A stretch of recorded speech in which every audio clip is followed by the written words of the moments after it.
എല്ലാവർക്കും നമസ്കാരം. ശ്രീമദ് ഭാഗവത ഗ്രന്ഥത്തിലെ വിഷയങ്ങൾ പല ആചാര്യന്മാരുടെ വാക്കുകളിലൂടെ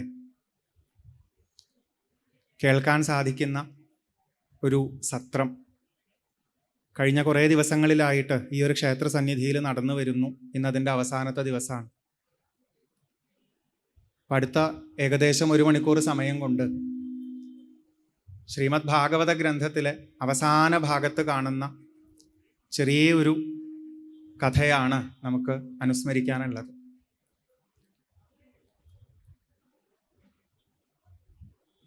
പുരാണങ്ങളുടെ ഇടയിൽ ഒന്നാണ് ഭാഗവതം എന്നെല്ലാവരും പറയുന്നു. നമുക്ക് പണ്ടുള്ളവർ പകർന്നു തന്നിരുന്ന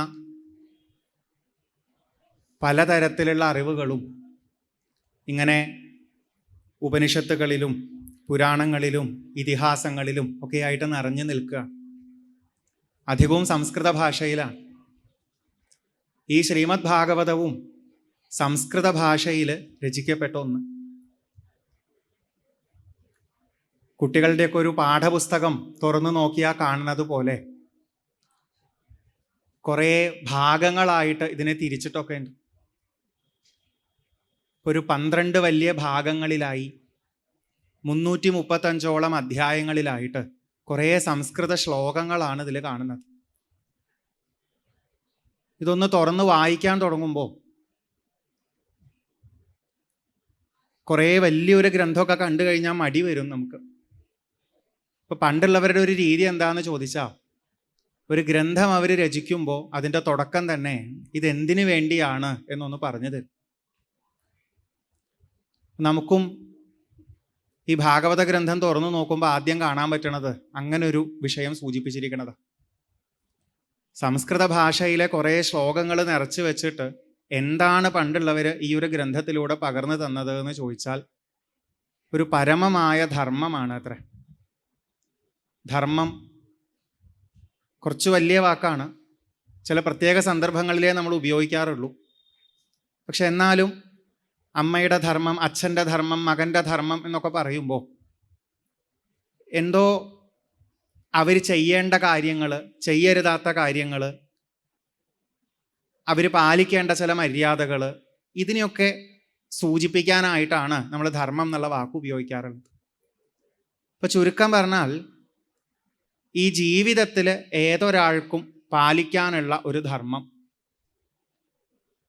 കുറച്ചും കൂടെ എളുപ്പമുള്ള ഭാഷയിൽ പറഞ്ഞാൽ ജീവിക്കാനുള്ള കുറച്ച് ടിപ്സ്, ജീവിതത്തെ പറ്റിയിട്ട് നല്ലൊരു കാഴ്ചപ്പാട്, ഇതാണ് പൂർവികർ ഈ ഒരു ഗ്രന്ഥത്തിലൂടെ പകർന്നു തരുന്നത്.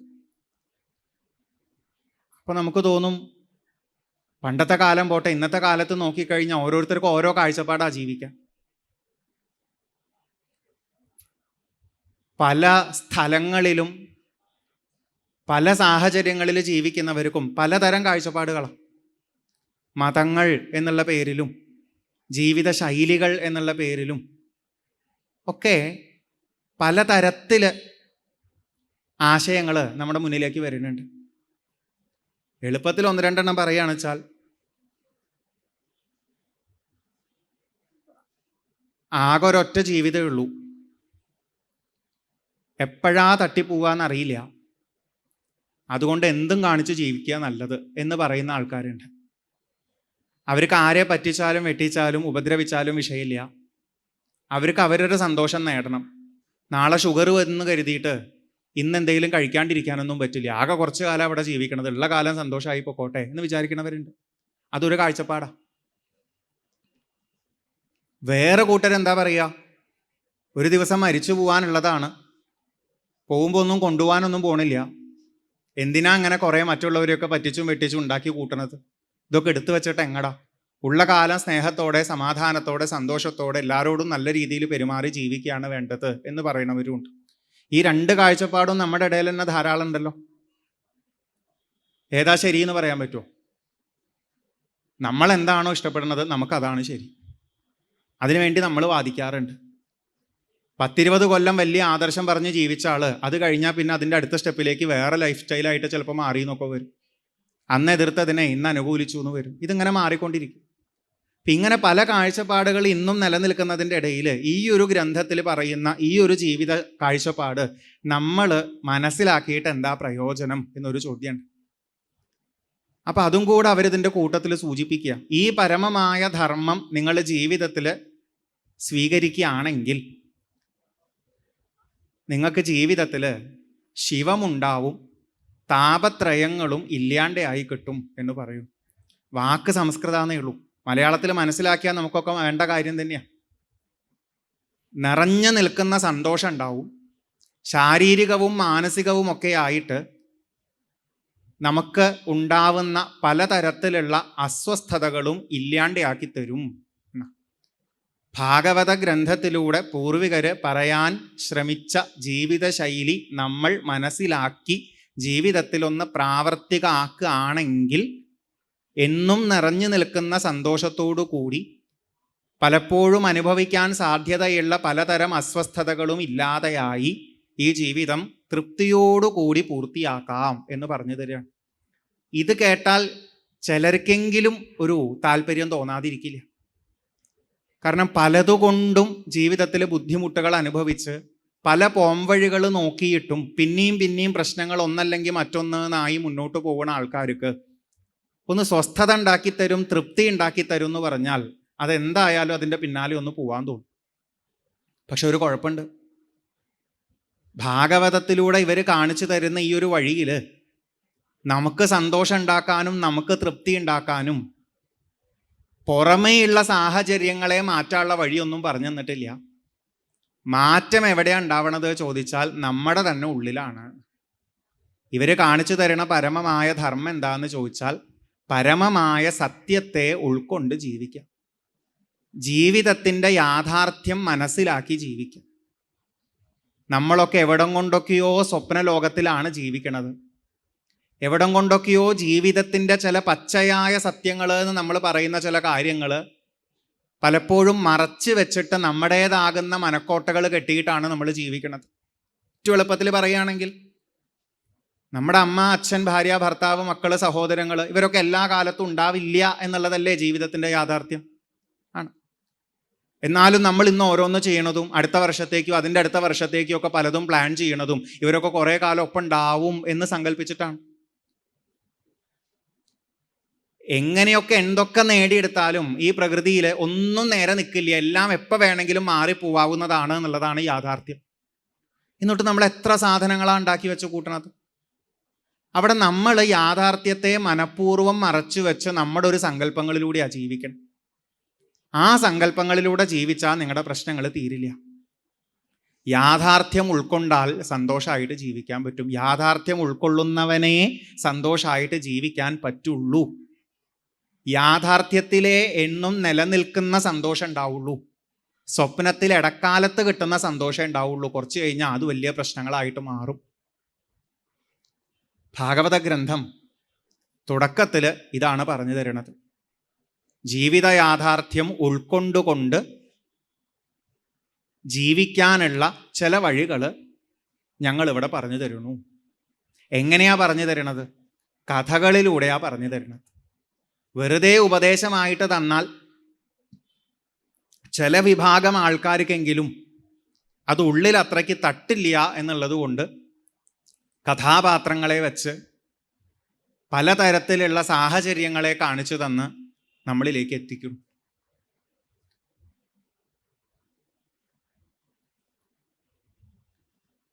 അടുത്തുള്ള ആളോട് വെറുതെ പ്രശ്നങ്ങളൊന്നും ഉണ്ടാക്കാൻ നിൽക്കണ്ട. ഉള്ള കാലം എല്ലാം പരിഹരിച്ച് ഇണങ്ങി ജീവിക്കാൻ ശ്രമിക്കൂ. നാളെയാവാന്ന് വെച്ചിരുന്നു കഴിഞ്ഞാൽ ചിലപ്പോൾ നിങ്ങളോ അയാളോ ഉണ്ടായിക്കൊള്ളണമെന്നില്ല എന്നുള്ളത് നമുക്ക് ആർക്കും അറിയാത്ത കാര്യമൊന്നുമല്ല. പക്ഷെ ഈ വേദിയിലിരുന്നിട്ട് ഒരാൾ ഇതന്നെ അങ്ങനെ പറഞ്ഞുകൊണ്ടിരിക്കുക, നമ്മൾ ഇതന്നെ കേട്ടോണ്ടിരിക്കുക, നമ്മൾ എഴുതി വെച്ചു, മനസ്സിലെടുത്തു വെച്ചു, ഉപദേശമായിട്ട് കിട്ടിയിട്ടുണ്ട്, ആശയം ഉള്ളിലുണ്ട്. പക്ഷേ അത് ഉപയോഗിച്ചുകൊണ്ട് തൊട്ടടുത്ത വീട്ടിലെ ആളോടോ നമ്മുടെ ഒരു ബന്ധുവിനോടോ നന്നായിട്ട് പെരുമാറാനൊന്നും നമുക്ക് തോന്നണമെന്നില്ല. പക്ഷേ ഉണ്ടല്ലോ, ഒരു സിനിമയിൽ ഒരു കഥാപാത്രം മറ്റൊരു കഥാപാത്രത്തോട് ഈ രീതിയിൽ പെരുമാറുന്നതും നാളെ ചെന്ന് മിണ്ടാന്ന് വിചാരിക്കുമ്പോഴേക്കും അയാൾ ഇല്ലാണ്ടായി പോണതും ആ ശവശരീരം കണ്ട് ഇദ്ദേഹം വിഷമിക്കുന്നതും ഒക്കെ ആയിട്ടുള്ള രംഗങ്ങൾ കണ്ടാൽ ചിലപ്പോൾ നമ്മുടെ കണ്ണൊന്ന് നിറഞ്ഞു എന്ന് വരും. കാര്യം ഒന്ന് തന്നെയാണെങ്കിലും ആ കാര്യം ഒരു ചിത്രത്തിലൂടെ കാണിച്ചു തരുമ്പോൾ നമുക്കത് പെട്ടെന്ന് ഉള്ളിൽ ഉറക്കുകയാണ്. ഇത്രയൊന്നും കഷ്ടപ്പെടണ്ട കേട്ടോ. ഞാൻ എളുപ്പത്തിൽ ഒരു ചെറിയ ഉദാഹരണമേ പറയാറുള്ളൂ. ഇപ്പോൾ കുറേ അമ്മമാരും മുത്തശ്ശിമാരും ഇവിടെ ഇരിക്കുന്നത് കൊണ്ട് പെട്ടെന്ന് മനസ്സിലാവും. ഈ കഴിഞ്ഞ മാസം മാർച്ച് മാസം പരീക്ഷകളൊക്കെ ഏകദേശം നടക്കുന്ന ഒരു കാലമാണ്. ഇപ്പോഴും മാറ്റമില്ലാണ്ട് നിലനിൽക്കുന്ന 2 പരീക്ഷകളാണ് 10ാം ക്ലാസ്സും +2. ബാക്കിയുള്ളതിനെ പറ്റി എല്ലാവർക്കും പറയാൻ അറിയാത്തതുകൊണ്ടാണ്. 10ഉം +2ഉം തോറ്റതും ജയിച്ചതും എല്ലാവരും അറിയും. 10ാം ക്ലാസ് പരീക്ഷയ്ക്ക് മര്യാദയ്ക്ക് പഠിക്കാണ്ട് നിൽക്കുന്ന ഒരു മകൻ്റെ അടുത്ത് ഒരമ്മയ്ക്കോ അച്ഛനോ അല്ലെങ്കിൽ ഒരു കൊച്ചുമകൻ്റെ അടുത്ത് ഒരു മുത്തശ്ശനോ മുത്തശ്ശിക്കോ എപ്പോഴും പറയാനുണ്ടാവുക എന്താ ചോദിച്ചാൽ, പഠിച്ചില്ലെങ്കിൽ നീ എവിടെ എത്തില്ല, നിനക്ക് ജോലി കിട്ടില്ല, അല്ലെങ്കിൽ അടുത്ത കോഴ്സിന് ചേരാൻ പറ്റില്ല, അങ്ങനെയാണ് ഇങ്ങനെയാണെന്നൊക്കെ പറയും. പക്ഷെ ഈ ഉപദേശം മുഴുവൻ വാക്കാൽ കൊടുക്കുന്നതിൻ്റെ കൂടെ അവർ കൊടുക്കുന്ന ഒരു കാര്യം കൂടിയുണ്ട്. എന്താണെന്നല്ലേ, നീ അപ്പുറത്തെ വീട്ടിൽ അവനെ നോക്കുക, അവൻ്റെ അവസ്ഥ കണ്ടില്ലേ. ഈ അപ്പുറത്തെ വീട്ടിൽ അവനെ നോക്കുക, അവൻ്റെ അവസ്ഥ കണ്ടില്ലേ എന്ന് പറഞ്ഞിട്ട് ഒരു 3 ഡയലോഗ് അടിക്കണത് ഒരു മിനി സ്റ്റോറിയാണ്. വെറുതെ കാര്യം പറഞ്ഞു കൊടുത്താൽ പോരാ. ഒരു കഥാപാത്രം വന്നു, അയാളുടെ ജീവിതത്തിൽ സംഭവിച്ച കുറച്ച് കാര്യങ്ങളും വന്നു, അത് കൂട്ടിച്ചേർത്ത് കൊടുത്താൽ പെട്ടെന്ന് ഉള്ളിൽ കയറും.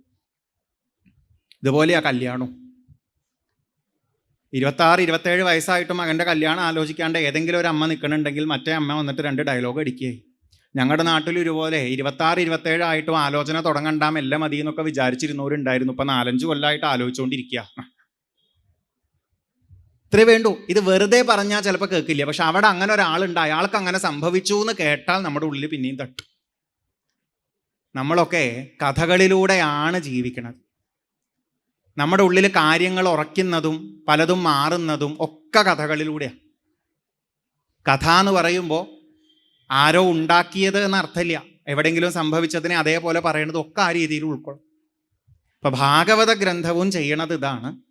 കുറേ കഥാപാത്രങ്ങളെ ചേർത്ത് വെച്ച് തന്ന് നമുക്ക് ഈ ജീവിതം എങ്ങനെ കൊണ്ടുപോകണം എന്നുള്ളതിന് ഒരു നല്ല ശൈലി പകർന്നു തരുന്നു. പണ്ട് കുറേ മഹർഷിമാർ അവരുടെ മുന്നിൽ എത്തിച്ചേർന്ന ഒരു ആചാര്യനോട് ചോദിച്ചു, നല്ല ജീവിതം എന്ന് പറഞ്ഞാൽ എന്താ, ജീവിതത്തിൻ്റെ ഏറ്റവും വലിയ നേട്ടം എന്താ? അപ്പം അദ്ദേഹം പറഞ്ഞു, തൃപ്തിയായിട്ട് ജീവിക്കുക, തൃപ്തിയായിട്ട് പോവുക, ഇതാണ് ഏറ്റവും വലിയ നേട്ടം. പണ്ടുള്ളവർ വലിയ വാക്കിൽ മോക്ഷം എന്നൊക്കെ പറഞ്ഞിട്ടുണ്ട് ഇതിന് എന്ന് പറഞ്ഞു. ഇവർ ചോദിച്ചു, അങ്ങനെ ആവാൻ ഇന്നെന്താ വഴി? അപ്പം അവരോട് പറഞ്ഞു കൊടുത്തു, അതിന് വേണ്ട കാര്യങ്ങൾ കൃത്യമായിട്ട് ഉൾക്കൊള്ളിച്ച് നല്ല പോലെ ആക്കിയിട്ട് പണ്ടുള്ളവർ പ്രചരിപ്പിച്ചതാണ് ഭാഗവത പുരാണം. അത് കേട്ടിട്ട് പരീക്ഷിത്ത് എന്നുള്ളൊരു രാജാവിന് അതും 7 ദിവസം കൊണ്ട് ഈ തൃപ്തി അനുഭവിക്കാൻ പറ്റി. പോകുമ്പോൾ പേടി ഉണ്ടായിട്ടില്ല എന്ന് പറഞ്ഞു. അപ്പം അവർ ചോദിച്ചതാണ്, ഈ പരീക്ഷത്തിൻ്റെ ജീവിതത്തിൽ എന്തേ സംഭവിച്ചത്? അന്ന് ആ ആചാര്യൻ പരീക്ഷത്തിൻ്റെ ജനനം മുതൽക്ക് പരീക്ഷത്തിൻ്റെ ജീവിതത്തിൽ ഒരു പ്രത്യേക ദുർഘടം സംഭവിച്ചതും അവിടുന്ന് അദ്ദേഹം 7 ദിവസം ഭാഗവതം കേൾക്കാൻ ഇടയായതും ഏതൊരവസ്ഥയിൽ എത്തിയിട്ടാണ് അദ്ദേഹം ശരീരം ഉപേക്ഷിച്ചത് എന്നുള്ളതും എല്ലാം പറഞ്ഞു കൊടുത്തു. അതിൻ്റെ ഭാഗമായിട്ട് ആ കുറേ കഥകൾ നമ്മൾ കേൾക്കണം. പരീക്ഷത്തിന് തൊട്ടു മുന്നിൽ മരണം വന്ന് നിൽക്കുമ്പോഴും പേടിയില്ലായിരുന്നു എന്നുള്ളത് നമ്മൾ നേരത്തെ കേട്ടതാ. നമുക്ക് ഓരോരുത്തർക്കും ജീവിതത്തിൽ അടുത്ത നിമിഷത്തെ മാറ്റത്തെ പേടിക്കാതെ ഒരു ഉറച്ച കാലിൽ നിലനിൽക്കാനുള്ള അവസരം ഇതുപോലെ ഭാഗവതം ഉണ്ടാക്കി തരും എന്നാണ് ഇവർക്ക് മുഴുവൻ പറയാനുള്ളത്. 3 കാര്യങ്ങളേ ഉള്ളൂ: ഭക്തി, ജ്ഞാനം, വൈരാഗ്യം. വൈരാഗ്യം അല്ലെങ്കിൽ വിരക്തി എന്ന് പറയും. ഇതെന്താ സാധനങ്ങൾ? ഞാൻ എളുപ്പത്തിൽ എങ്ങനെയാട്ടോ പറയാറില്ലേ, ജീവിതത്തിൽ നിലനിൽക്കണത് ഏതാ നിലനിൽക്കാത്തത് ഏതാന്ന് തിരിച്ചറിയണതാണ് ജ്ഞാനം. നിലനിൽക്കാത്തതിനോട് വാശി കുറയ്ക്കലാണ് വൈരാഗ്യം. നിലനിൽക്കുന്നതിലേക്ക് എപ്പോഴും ശ്രദ്ധയുണ്ടാക്കി വെക്കലാണ് ഭക്തി എന്ന് പറഞ്ഞു. നമ്മുടെ ശരീരവും ഇതിൻ്റെ പ്രത്യേകതകളും നമ്മുടെ പലതരം വികാര വിചാരങ്ങളും കഴിവുകളും ചുറ്റുപാടുകളും ഇതെല്ലാം മാറും. അതിനോട് വലിയ വാശി വെക്കേണ്ട, വല്ലാത്ത അടുപ്പം വെക്കേണ്ട. നിലനിൽക്കുന്നതായിട്ട് നമുക്കൊരു അഡ്രസ്സ് തന്നിട്ടുണ്ട്. ശുദ്ധബോധമായിട്ട് അല്ലെങ്കിൽ ഈശ്വരനോട് ചേർന്ന് എന്നുള്ള നിലയ്ക്ക്. ആത്മാവ് എന്നൊക്കെയുള്ള വാക്കുകൾ ഉപയോഗിച്ചിട്ട് പറയും ചിലപ്പോൾ, അതൊരു രീതി. അല്ലെങ്കിൽ ഭഗവാനോട് ചേർന്ന് നിൽക്കുന്ന അവസ്ഥ എന്ന് പറയും, അത് മറ്റൊരു രീതി. ഇതിലേതായാലും ആ ഒരു മേൽവിലാസം മാത്രമേ എന്നും ഉണ്ടാവുള്ളൂ എന്ന് കാണിച്ചു തരും. നമുക്കൊക്കെ ജീവിതത്തിൽ കുറേ ഐഡൻറ്റിറ്റി കാർഡുകളുണ്ട്. ഞാനൊരു മനുഷ്യനാണ്, ഒരാണാണ്, ഒരു പെണ്ണാണ്, ഒരു മകനാണ്, മകളാണ്, ഭാര്യയാണ്, ഭർത്താവാണ്, അച്ഛനാണ്, അമ്മയാണ്. എത്ര ഐഡൻറ്റിറ്റി കാർഡുകളാണ് നമുക്ക്. ഏതെങ്കിലും ഒരു കാർഡിന് എന്തെങ്കിലുമൊക്കെ സംഭവിക്കുമ്പോഴേക്കും നമുക്ക് ആകെ ആധിയാണ്. ഒരു കാർഡ് പോയാലും ചിലപ്പോൾ മറ്റേ കാർഡുകൾ ഉണ്ടല്ലോ എന്ന് വിചാരിച്ച് നമ്മൾ ആശ്വസിച്ചു എന്ന് വരും. കുറേ കാർഡുകൾ ഉള്ളതൊക്കെ കൂടെ ഒരുമിച്ച് പോയാലാണ് എനിക്കിനി ജീവിതമില്ല എന്ന് തോന്നിയിട്ട് ചിലർ ഞാനങ്ങോട്ട് ഇല്ലാണ്ടായി എന്നൊക്കെ പറഞ്ഞ് ആത്മഹത്യക്കൊക്കെ പോലും ശ്രമിക്കണത്. ഭാഗവതം പറഞ്ഞു തരുന്നത് നിങ്ങൾക്കറിയുന്ന എല്ലാ കാർഡുകളും പൊക്കോട്ടെ, ആ ഐഡൻറ്റിറ്റി കാർഡുകളുടെ ഒക്കെ അടിയിൽ ഏറ്റവും ആദ്യത്തെ ഒരു ഐഡൻറ്റിറ്റി കാർഡ് നിങ്ങൾക്ക് ഉള്ളത് അവിടെ തന്നെ ഉണ്ട് എപ്പോഴും.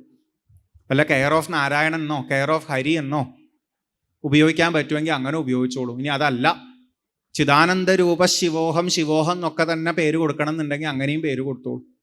അതാണ് നിങ്ങളുടെ യഥാർത്ഥ ഐഡൻറ്റിറ്റി. അതിന് മുകളിൽ നിങ്ങൾ കൊണ്ടുവച്ചിട്ടുള്ള കാർഡുകളാണ്, ഇടക്കാലത്തേക്ക് വേണ്ടി കൊണ്ടുവച്ചിട്ടുള്ളതാണ്. ഞാൻ ഇന്നയാളുടെ മകൻ, മകള്, ഭാര്യ, ഭർത്താവ്, അച്ഛൻ, അമ്മ തുടങ്ങിയതൊക്കെ. ഇതിങ്ങോട്ട് ഉറപ്പിച്ച് തരികയായിരുന്നു ഭാഗവതം പല കഥകളിലൂടെ. ചില കഥകൾ എന്തിനാ ചോദിച്ചാൽ, ഈ നിങ്ങൾ മുകളിൽ എടുത്തു വെച്ച ഐഡൻറ്റിറ്റി കാർഡൊക്കെ എല്ലാ ഐഡൻറ്റിറ്റി കാർഡും പോണതാണ് എന്ന് കാണിച്ചു തരാനുള്ള കഥകളാണ്. വേറെ ചില കഥകൾ എന്തിനാ ചോദിച്ചാൽ, ഇതൊക്കെ പോയാലും പോവാതിരിക്കുന്ന ഒരു ഐഡൻറ്റിറ്റി കാർഡ് അവിടെ ഉണ്ട് എന്ന് കാണിച്ചു തരാൻ വേണ്ടിയിട്ടാണ്. ചില കഥകൾ എന്തിനാ ചോദിച്ചാൽ, ഇത് മനസ്സിലാക്കി ജീവിച്ചവർക്ക് എങ്ങനെ ജീവിക്കാൻ പറ്റിയിട്ടുണ്ട് എന്ന് കാണിച്ചു തരാനുള്ള കഥകളാണ്. ഇതൊക്കെ ധാരാളമാണ്. പരീക്ഷത്തിൻ്റെ വിജയം, ഭാഗവതം കൊണ്ട് പരീക്ഷത്തിനുണ്ടായ നേട്ടം, അത് പറഞ്ഞങ്ങടെ അവസാനിപ്പിച്ചിട്ട് പൂർവികര് പകർന്നു തന്ന എല്ലാ തരത്തിലുള്ള ഗ്രന്ഥങ്ങളുടെയും ഉദ്ദേശം ഇത് തന്നെയാണ് എന്നും പറഞ്ഞു വെച്ചു ആ ആചാര്യൻ. ഓർക്കണേ, കുറച്ച് മഹർഷിമാരൊരു ആചാര്യനോട് ചോദിച്ചു എന്ന് പറഞ്ഞിരുന്നു, ജീവിതത്തിൻ്റെ നേട്ടം എന്താ, അതിനുള്ള വഴി എന്താന്നുള്ളത്. അപ്പം ആ നേട്ടവും പറഞ്ഞു കൊടുത്തു, അതിനുള്ള വഴിയും പറഞ്ഞു കൊടുത്തു, ഒരു എക്സാമ്പിളും പറഞ്ഞു കൊടുത്തു. അതിലൂടെ പോയിട്ട് അത് പ്രാക്ടീസ് ചെയ്തിട്ട് വിജയിച്ച ഒരാളുടെ ഉദാഹരണവും പറഞ്ഞു കൊടുത്തു. ഇതെല്ലാം കഴിഞ്ഞപ്പോൾ അന്ന് അതേ മഹർഷിമാർ ആ ആചാര്യൻ്റെ അടുത്ത് ചോദിച്ചതാണ്, മാർക്കണ്ഡേയ മഹർഷിയുടെ കഥയൊന്ന് കേൾക്കണം എന്നുണ്ട്, അത് പറഞ്ഞു തരുമോ എന്നുള്ളത്. എന്തിനാ ആ ഒരു കഥ അവിടെ വച്ചിരിക്കണത് എന്നൊരു സംശയമൊക്കെ തോന്നും ഈ ഗ്രന്ഥത്തിൻ്റെ അവസാനത്തിൽ. പക്ഷേ എളുപ്പത്തിൽ പറയുകയാണെങ്കിൽ, ഭാഗവതത്തിൽ എല്ലാ കഥകളിലൂടെയും അവരെന്താണോ പറയാൻ ഉദ്ദേശിച്ചിരുന്നത് അതൊരു ക്യാപ്സ്യൂളായിട്ട് ഏത് കഥയിൽ കൊടുക്കുന്നുണ്ട്, ഈ മാർക്കണ്ഡേയൻ്റെ കഥയിൽ കൊടുക്കുന്നുണ്ട്. നിങ്ങളിതിന് മുമ്പത്തെ കഥകൾ കേട്ടിട്ടില്ലെങ്കിലും മാർക്കണ്ഡേയൻ്റെ കഥ കേട്ടാൽ ഇവരെന്താ പറയാൻ ഉദ്ദേശിച്ചതെന്ന് മനസ്സിലാവും. അതാണ് ആ കഥയുടെ പ്രത്യേകത. മാർക്കണ്ഡേയനെ പലർക്കും പരിചയം ഭഗവാനെ ഭജിച്ച് അല്പായുസ്സിൽ നിന്ന് രക്ഷപ്പെട്ട ഒരാളായിട്ടാണ്. അങ്ങ് വടക്ക് ചില അമ്പലങ്ങളുടെ ഐതിഹ്യമൊക്കെ ഇതുമായിട്ട് ബന്ധപ്പെട്ടൊക്കെ പറയുകയും ചെയ്യും. പക്ഷെ ഭാഗവതം നമുക്ക് ആ ഒരു കഥയ്ക്കല്ല പ്രാധാന്യം കാണിച്ചു തരണേ. വളരെ എളുപ്പത്തിൽ പറഞ്ഞു പോവും. മാർക്കണ്ഡേയ മഹർഷി കുട്ടിക്കാലത്തെ ജീവിത യാഥാർത്ഥ്യം നല്ലതുപോലെ ഉൾക്കൊണ്ടപ്പോൾ സാധാരണ ആൾക്കാർ പേടിക്കുന്ന, സാധാരണ ആൾക്കാരെ കീഴ്പ്പെടുത്തുന്ന മരണമൊന്നും അദ്ദേഹത്തിനൊരു പ്രശ്നമേ ആയിരുന്നില്ല. ആ മരണത്തെ പോലും അദ്ദേഹം അതിജീവിച്ചു എന്ന് പറയുകയാണ്. അത്രയധികം യാഥാർത്ഥ്യം ഉൾക്കൊണ്ട് നിൽക്കുന്ന വ്യക്തി ആയതുകൊണ്ടാണ് നശ്വരമായതിൻ്റെ നാശമാകുന്ന മരണം എന്നുള്ളതിനെയും അദ്ദേഹത്തിന് ജയിക്കാൻ പറ്റണം. അത്രയധികം ഉള്ളുകൊണ്ട് ഉറച്ചു നിൽക്കുന്ന മാർക്കണ്ഡേയനെ കാണിച്ചു തന്നിട്ട് പിന്നെ ഇവിടുത്തെ കഥ സൂചിപ്പിക്കുന്നത് അദ്ദേഹം ചില പരീക്ഷകൾ ജയിച്ചതാ. മനസ്സത്രയും ഉറച്ചു നിൽക്കുന്ന മാർക്കണ്ഡേയൻ്റെ അടുത്തേക്ക് ദേവേന്ദ്രൻ തൻ്റെ കൂട്ടത്തിലുള്ള കുറച്ച് ആൾക്കാരെ പറഞ്ഞയച്ചു അത്ര. എന്തിനാന്ന് ചോദിച്ചാൽ ഇത്രയൊക്കെ ഉറപ്പുണ്ടോ എന്നൊന്ന് അറിയാൻ വേണ്ടിയിട്ടാണ്. ദേവേന്ദ്രൻ്റെ കൂട്ടരാരൊക്കെയാ ചോദിച്ചാൽ പല രീതിയിലും ഇന്ദ്രിയങ്ങളെ രസിപ്പിച്ച് മനസ്സിനെ മതിപ്പിക്കാൻ ഉള്ള ശക്തികളാണ്. ദേവേന്ദ്രൻ പറഞ്ഞതനുസരിച്ച് കുറേ അപ്സര സ്ത്രീകളും ഗന്ധർവന്മാരും ഒക്കെ ഇവിടെ വന്നു. മാർക്കണ്ഡേയൻ ഇരിക്കുന്നതിൻ്റെ ചുറ്റും കാണാൻ രസമുള്ള കാഴ്ചകൾ ഉണ്ടാക്കി, കേൾക്കാൻ മധുരമായ ശബ്ദമുണ്ടാക്കി, നല്ല സ്പർശന സുഖമുണ്ടാക്കി, നല്ല ഗന്ധം എത്തിച്ചു കൊടുത്തു. ഇങ്ങനെ ഏതൊരു സാധാരണക്കാരനും അയാൾ ചെയ്തുകൊണ്ടിരിക്കുന്ന കാര്യത്തിൽ നിന്ന് വിട്ടിട്ട് ശ്രദ്ധ പോവാൻ പാകത്തിനുള്ള സാഹചര്യങ്ങൾ അവിടെ ചുറ്റും ഉണ്ടാക്കി. ഇതൊക്കെ ഉണ്ടാക്കിയിട്ടും മാർക്കണ്ഡേയ മഹർഷിക്ക് ഒരിളക്കവും സംഭവിച്ചില്ല എന്നാണ് പറയണത്. നമ്മളൊന്ന് ചെറിയ രീതിയിലെങ്കിലും നമ്മളെ ആയിട്ട് താരതമ്യം ചെയ്ത് നോക്കണേ. എന്തെങ്കിലും ഒന്ന് കാണുമ്പോഴേക്കും കേൾക്കുമ്പോഴേക്കും ചുറ്റുപാടുകളിൽ എന്തെങ്കിലും ഒരു ചെറിയ വ്യത്യാസം വരുമ്പോഴേക്കും ഇന്നത്തെ ഭാഷയെ പറഞ്ഞ മൂഡ് മാറുന്ന ആൾക്കാരാണ് നമ്മൾ. ഭാഗവതത്തിൻ്റെ ഭാഷയെ പറഞ്ഞ മോഡ് മാറുന്ന ആൾക്കാരാണ് നമ്മൾ. നമുക്ക് കുറേ മോഡുകളുണ്ട്. ആ മോഡുകൾ ഓരോന്നായിട്ട് ഇങ്ങനെ മാറിക്കൊണ്ടിരിക്കും. പക്ഷെ മാർക്കണ്ഡേയ മഹർഷി എത്തിച്ചേർന്നിരിക്കുന്നത് ഒരു ഉറച്ച മോഡിലാണ്. അതുകൊണ്ട് ഈ ചുറ്റുപാടുകൾ എങ്ങനെ കിടന്നിളകിയാലും അദ്ദേഹത്തിന് ഒരിളക്കവും സംഭവിക്കണില്ല. അത്ഭുതമായി പോയിത്രേ ദേവേന്ദ്രൻ്റെ ആൾക്കാർക്ക്. അവർ തിരിച്ചുപോയി ദേവേന്ദ്രൻ്റെ അടുത്ത് കാര്യം പറഞ്ഞു. ദേവേന്ദ്രന് വിസ്മയം തോന്നി മാർക്കണ്ഡേയ മഹർഷിയുടെ ആ ഒരു ലെവൽ ആലോചിച്ചിട്ട്. എന്നാ മാർക്കണ്ഡേയ മഹർഷി ആണെങ്കിലോ, ഞാൻ ഇങ്ങനത്തെ ഒരു പരീക്ഷ ജയിച്ചു എന്ന് പറഞ്ഞ് അഹങ്കാരിയായി മറ്റുള്ളവരെന്നാ പിന്നെ എന്നെ കുറച്ച് അംഗീകാരങ്ങളൊക്കെ തന്ന് ഗംഭീരമായിട്ട് ആദരിക്കട്ടെ എന്നൊക്കെ ചിന്തിച്ച് ഇരുന്നിട്ടില്ല. അദ്ദേഹത്തിന് അതൊന്നും ഒരു വിഷയമേ ആയിരുന്നില്ല എന്ന് പറയും. താൻ എന്തോ ഒരു വലിയ കാര്യം ചെയ്തു എന്നുള്ളൊരു ഭാവം പോലും അദ്ദേഹത്തിന് ഉണ്ടായിരുന്നില്ല. ഈ മാർക്കണ്ഡേയ മഹർഷിയാണ് ഭാഗവതം കാണിച്ചു തരുന്നത്. ചുറ്റുപാടുകൾക്ക് എന്തൊക്കെ മാറ്റം ഉണ്ടായാലും മനസ്സിനിളക്കം തെറ്റാത്ത, ജീവിത യാഥാർത്ഥ്യം മറന്നുപോവാത്ത ഒരു നിലയിൽ എത്തിച്ചേർന്നൊരു വ്യക്തി. നമ്മൾ എന്തെങ്കിലും ചില മാറ്റങ്ങൾ ചുറ്റിലും വരുമ്പോഴേക്കും യാഥാർത്ഥ്യം മറന്ന് മനസ്സിൻ്റെ ചില സങ്കല്പ ലോകങ്ങളുടെ പിന്നാലെ പോണ വ്യക്തികൾ. അവിടെയാണ് പ്രശ്നം ഉണ്ടാവണത് എന്ന് കാണിച്ചു തരാനാണ്. ഇത്തരത്തിൽ മനസ്സിനെ ജയിച്ച മാർക്കണ്ഡേയൻ്റെ അടുത്തേക്ക് നരനാരായണ രൂപത്തിൽ ഭഗവാൻ വരുന്നു. എന്താ ഭഗവാന്റെ ഈ നരനാരായണ രൂപത്തിൻ്റെ പ്രത്യേകത എന്ന് ചോദിച്ചാൽ,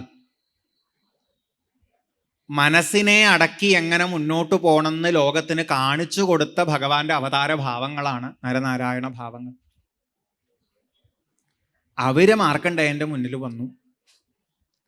മാർക്കണ്ഡേയൻ അവരെ തൊഴുത് നമസ്കരിക്കണം. അവര് മാർക്കണ്ഡേയനെ പ്രശംസിക്കണം, അഭിനന്ദിക്കണം. എന്തിന്? അങ്ങയുടെ ഈ ഒരു ഉറപ്പ് ഞങ്ങളെ പോലും അത്ഭുതപ്പെടുത്തി എന്ന് പറയും. സാധാരണക്കാർക്ക് പറ്റണതല്ല എന്ന് പറയുന്നു. ഇത്രയധികം മനഃശക്തിയൊന്നും, ഇത്രയധികം മനസ്സുറപ്പൊന്നും ആർക്കും ഉണ്ടാവാറില്ല. ഇത്രയധികം ഇരുത്തം വന്നവരെയൊന്നും അധികം കാണാൻ കിട്ടാറില്ല എന്ന് പറയുന്നു. മാർക്കണ്ഡേയ മഹർഷി തിരിച്ചവരെ നമസ്കരിക്കുന്നുണ്ട്. അവരോട് പറയുന്നുണ്ട്, നിങ്ങൾ കാണിച്ചു തന്ന വഴിയെ ഞാൻ സ്വീകരിച്ചിട്ടുള്ളൂ. ആ വഴി തന്നെയാണ് ലോകത്തിലെല്ലാവർക്കും എല്ലാ തരത്തിലുള്ള അസ്വസ്ഥതകളും ഒഴിവാക്കി മുന്നോട്ട് പോകാനുള്ള വഴി. നാണ്യം തവാഘ്രി ഉപനയാദപവർഗമൂർത്തേ ക്ഷേമം ജനസ്യ പരിതോഭിയ ഈശ വിദ്മഃ ബ്രഹ്മാ ബിഭേത്യലമതോ ദ്വിപരാർദ്ധധിഷ്ണ്യഃ കാലസ്യ തേ കിമുത തൽകൃത ഭൗതികാനാം. എന്നും നിലനിൽക്കുന്ന ഇതിനെല്ലാം ആധാരമായ പരമസത്യമായ ഈശ്വരനെ മുറുക്ക പിടിക്കലല്ലാണ്ട് എല്ലാം മാറി മറിഞ്ഞു പോകുന്ന ഈ കാലത്തിൻ്റെ കളിയിൽ ആൾക്കാർക്ക് ശരണമായിട്ട് മറ്റൊന്നുമില്ല. പരിതോഭിയ ജനസ്യ ക്ഷേമം. ചുറ്റിലും പലതരത്തിലും ഭയം നിറഞ്ഞു നിൽക്കുന്ന ഒരു വ്യക്തിക്ക് ക്ഷേമം നൽകാനായിട്ട് ഭഗവത് പാദ അല്ലാണ്ട് മറ്റൊന്നുമില്ല എന്ന് പറയുക.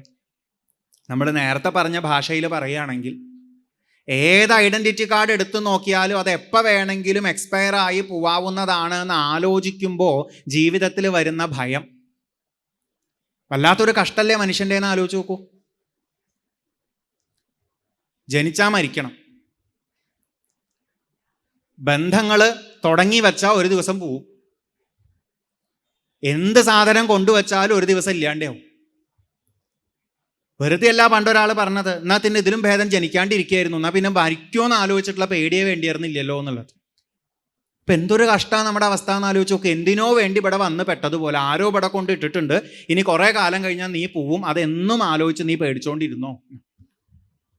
അങ്ങനെ ഭയപ്പെട്ടുകൊണ്ടിരിക്കേണ്ടി വരിക.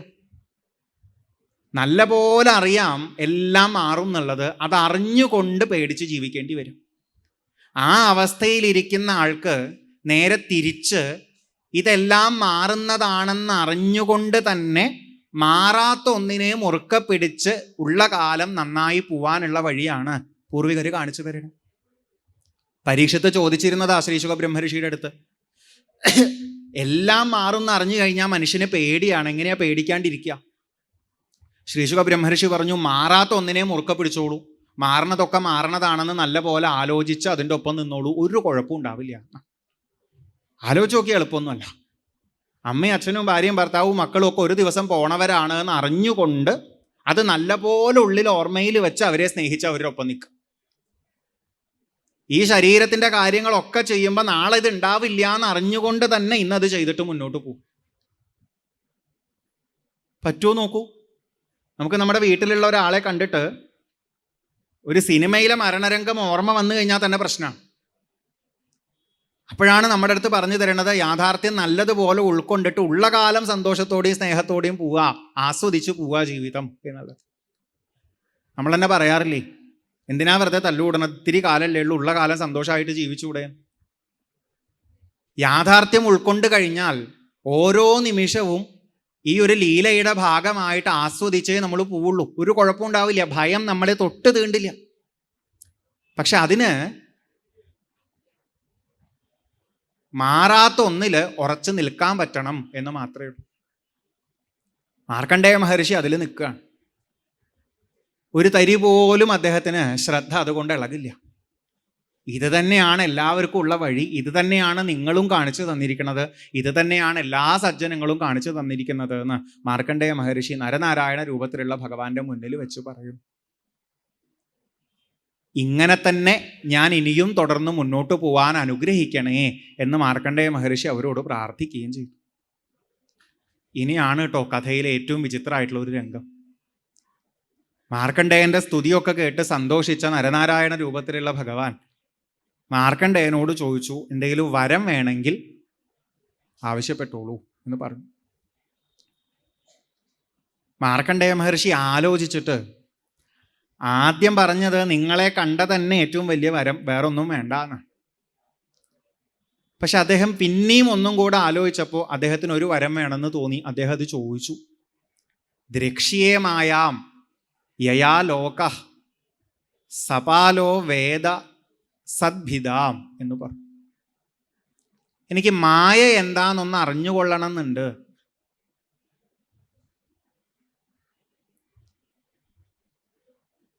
നിലനിൽക്കുന്ന ഒന്നിൻ്റെ മുകളിൽ നിലനിൽക്കാത്ത എത്രയോ പലതിനെ ആൾക്കാർ കണ്ട് വശമാവുന്ന ആ ഒരു മായ അനുഭവം എനിക്ക് കിട്ടിയാൽ തരക്കേടില്ല എന്ന് തോന്നുന്നുണ്ട് എന്ന് മാർക്കണ്ഡേയ മഹർഷി പറഞ്ഞു. നമ്മുടെ ഭാഷയെ പറഞ്ഞാൽ എന്താണെന്നറിയോ? നേരത്തെ കാണിച്ചു തന്നത് മനസ്സുറപ്പുള്ള മാർക്കണ്ഡേയനെ ആണെങ്കിൽ അത് സാധാരണക്കാർക്ക് അധികം പറ്റണതല്ല എന്നും കൂടെ നമ്മൾ പറഞ്ഞിരുന്നു എന്നുണ്ടെങ്കിൽ, മാർക്കണ്ഡേയൻ ചോദിക്കുകയാണ് നരനാരായണ രൂപത്തിലുള്ള ഭഗവാന്റെ അടുത്ത്, മനസ്സിൻ്റെ കൺട്രോള് പോയവരുടെ അവസ്ഥ എന്താണെന്നൊന്ന് എനിക്ക് എക്സ്പീരിയൻസ് ചെയ്യണമെന്ന് മോഹമുണ്ട്, ഒന്ന് വഴി ഒരുക്കി തരുമോ? നമ്മൾ ആരെങ്കിലും ചോദിക്കുമോ?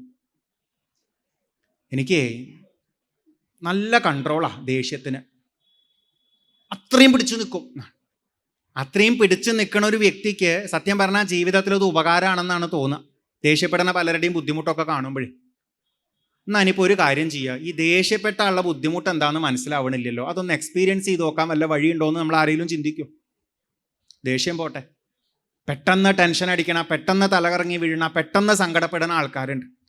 നമുക്കെന്നെ തോന്നും ഇങ്ങനെയായ എങ്ങനെയാ ഒരു മനുഷ്യൻ ജീവിക്കുക എന്ന് തോന്നും. നമുക്കൊക്കെ കുറച്ചും കൂടെ ഒരു ധൈര്യമൊക്കെ ഉണ്ടെന്ന് കരുതുക. നമ്മൾ ആരെങ്കിലും പോയിട്ട് പ്രാർത്ഥിക്കുമോ, എനിക്ക് അയാളുടെ ബുദ്ധിമുട്ട് എന്താണെന്ന് മനസ്സിലാവണില്ല, എനിക്കും അതുപോലെ കുറച്ച് ടെൻഷൻ നല്ലോണമുള്ള, ധൈര്യം വളരെ കുറഞ്ഞ, പെട്ടെന്ന് തലകറങ്ങി പോണ ഒരാളായി മാറാൻ വല്ല അവസരവും തരണേന്ന് നമ്മൾ ഭഗവാനോട് പ്രാർത്ഥിക്കും. പക്ഷെ മാർക്കണ്ഡേയൻ അതൊന്ന് പ്രാർത്ഥിച്ചു. കാരണം അത് അറിഞ്ഞാലേ അങ്ങനെ അല്ലാണ്ട് ഈ ഉറച്ചു നിൽക്കുന്ന അവസ്ഥയുടെ ഒരു ഗുണം എന്താണെന്നൊക്കെ ശരിക്കും നല്ല പോലെ അങ്ങോട്ട് മനസ്സിലാക്കാൻ പറ്റുള്ളൂ. മാർക്കണ്ഡേയന് ഈ ടെൻഷൻ എന്താണെന്ന് അറിയില്ല, അത്ര വേണ്ടി വന്നില്ല ജീവിതത്തിൽ. അതുകൊണ്ടാണ് ടെൻഷൻ അറിയണ ഒരാൾക്കാണ് ടെൻഷൻ ഇല്ലാണ്ട് നിൽക്കുന്നതിൻ്റെ ഗുണം അറിയാം. കുറേ അനുഭവിച്ച് അത്രയധികം താപം അത്രയധികം അനുഭവിച്ച ഒരു വ്യക്തിക്ക് മാത്രമാണ് ഒന്ന് സ്വസ്ഥത എന്ന് പറഞ്ഞാൽ അതിൻ്റെ ഗുണം എന്താണെന്ന് മനസ്സിലാവുക. സമാധാനത്തിൻ്റെ വില ആർക്കറിയാം? അതൊട്ടും കിട്ടാത്ത ഒരാൾക്കാ. അപ്പോൾ ആ ഒട്ടും കിട്ടാത്തതും കൂടെ കുറച്ചൊന്ന് എക്സ്പീരിയൻസ് ചെയ്ത് നോക്കട്ടെ എന്ന് മാർക്കണ്ഡേയൻ പറഞ്ഞു. എത്ര ഭംഗിയായിട്ടാണെന്നറിയോ ഭാഗവതം ഈ ഒരു കഥാഭാഗത്തിൽ മനസ്സിൻ്റെ താളം തെറ്റുന്ന ഒരു മനുഷ്യൻ്റെ അവസ്ഥ നമുക്ക് കാണിച്ചു തരുന്നത്. മാർക്കണ്ഡേയൻ ഈ പ്രാർത്ഥന ചെയ്തു. നരനാരായണ രൂപത്തിലുള്ള ഭഗവാൻ അവിടുന്ന് പോയി ഈ വരം തന്നിട്ട് എന്ന് മാർക്കണ്ഡേയൻ കണ്ടു. അദ്ദേഹം അവിടെ ഇരിക്കുക. ഇത്രയും കാലം എന്താണോ ചെയ്തിരുന്നത് അതേപോലെ തന്നെ ആ സത്യത്തെ മാത്രം മനസ്സിൽ ധ്യാനിച്ചുകൊണ്ട് അദ്ദേഹം അവിടെ ഇരിക്കും. കുറച്ച് കഴിഞ്ഞപ്പോൾ ഒരു ഇളം കാറ്റ് വീശണ പോലെ അദ്ദേഹത്തിന് തോന്നി. പിന്നെ ചെറിയൊരു ചാറൽ വന്നു എന്ന് തോന്നി. മഴയായി മാറി, പെരും മഴയായി മാറി. വെള്ളം പൊങ്ങി, എല്ലാം ഒഴുകാൻ തുടങ്ങി. ചുറ്റുമുള്ളതൊക്കെ ഒഴുകിപ്പോണത് കണ്ട മാർക്കണ്ഡേയൻ അവസാനം താനും ഒഴുക്കിൽപ്പെട്ടതായിട്ട് കണ്ടു. ഒരു വലിയ പ്രളയജലത്തിൽ തിരമാലകളാൽ അങ്ങോട്ടും ഇങ്ങോട്ടും അടിക്കപ്പെട്ട് തീരം കാണാതെ കരയ്ക്ക് കയറാൻ പറ്റാതെ പോകുന്ന മാർക്കണ്ഡേയൻ. ഭാഗവതത്തിൽ ഈ കഥയുടെ രസമായിട്ട് ഉപയോഗിക്കുന്ന, കഥയുടെ ഇടയിൽ ഉപയോഗിക്കുന്ന ചില വരികളാണ്. തിരമാലകൾ അങ്ങോട്ടും ഇങ്ങോട്ടും മാർക്കണ്ഡേയനെ തട്ടുമ്പോൾ ക്വചിത് ശോകം ക്വചിൻ മോഹം, ക്വചിത് ദുഃഖം സുഖം ഭയം, ക്വചിൻ മൃത്യുമവാപ്നോതി വ്യാധ്യാദിഭിരുതാർദിത. ചില തിരമാലകൾ അടിക്കുമ്പോൾ അദ്ദേഹത്തിന് പണ്ടത്തെ കാര്യങ്ങൾ ആലോചിച്ച് സങ്കടം. ചില തിരമാലകൾ അടിക്കുന്ന സമയത്ത് നടക്കണത് ആലോചിച്ച് വല്ലാത്ത പരിഭ്രമം. ചില തിരമാലകൾ അടിക്കുമ്പോൾ ഭാവിയെ ഓർത്ത് ഭയം. ചില തിരമാലകൾ അടിക്കുമ്പോൾ അനുഭവിക്കുന്ന ചില സുഖം. ചിലപ്പോൾ താൻ തന്നെ ഇല്ലാണ്ടേ ആവണത് കാണേണ്ടി വരിക, പല രോഗങ്ങളാലും മറ്റുമൊക്കെ.